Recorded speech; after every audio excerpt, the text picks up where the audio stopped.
That's not how you're supposed to do it. What you're supposed to do is you say forward, you wait for the dog to move, and then you follow the dog as it moves. I did not do that today. I said forward, and I just stepped off.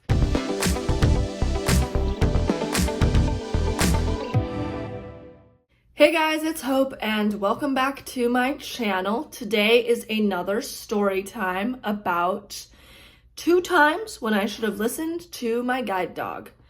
So the first time happened in high school when I had just gotten him, and we were walking to my job because when I was in high school, I worked as an assistant to help with kids during after school pickup and stuff like that. So I was walking over to my job at the elementary school, and we were walking along. It was a beautiful day. It was winter, and I decided, let's walk faster. I want to walk faster. And so I told my guide dog, hop up, which is his command for move forward a little bit faster. And he did not move any faster. He just kept walking at the same pace. And as a matter of fact, he even started to slow down. And I was like, I don't understand why he's slowing down. You know, maybe he's scared or something. So I was like, hop up, let's go, hop up. And so finally he starts walking faster. He picks up the pace, he's trotting along, he's very happy. I'm like, great, we've got him. So he starts trotting, and all of a sudden my feet just fly out from under me, and his feet go in all different directions. And all of a sudden I'm sitting on the ground, and I'm looking around, and I'm like, oh, what happened? And so I try to just get up. I'm like, what's going on? So I try to get up off the sidewalk, and I'm slipping around, and I realize that we are in a very bad patch of ice, just straight, slick ice.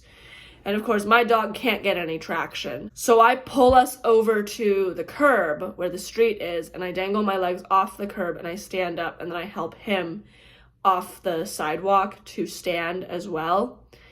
And of course, this was not his fault. He had slowed down. He had tried to warn me about the impending danger, and I did not listen. And so as a result, we both slid and fell, and no one got hurt, thankfully, but I gave him a treat. I told him he did a great job, and then we went on to our job. So that was the first story. The second story just happened a week ago. So I was going for a walk down at our waterfront walkway, and there's a very long sidewalk that zigzags to get to the bottom of where the waterfront walkway is. And I noticed that there were some steps leading down to the waterfront as well.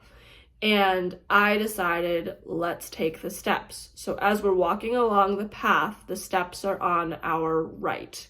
So I tell Leader, right, find the steps. And he takes me over to the ledge. I feel out with my foot. Now, one of the things that I will mention is that as a legally blind guide dog user, I do have usable vision. And sometimes that usable vision can get us into trouble, because when we say forward, very rarely is there something in the way that's going to prevent us from moving. The dog moves forward, I move forward, nothing's wrong. And so I think at this point I'd gotten so used to that I just inherently thought, oh, well, if I think it's safe and he looks like it's safe, then when I say forward, we just go forward. That's not how you're supposed to do it. What you're supposed to do is you say forward, you wait for the dog to move, and then you follow the dog as it moves. I did not do that today. I said forward, and I just stepped off.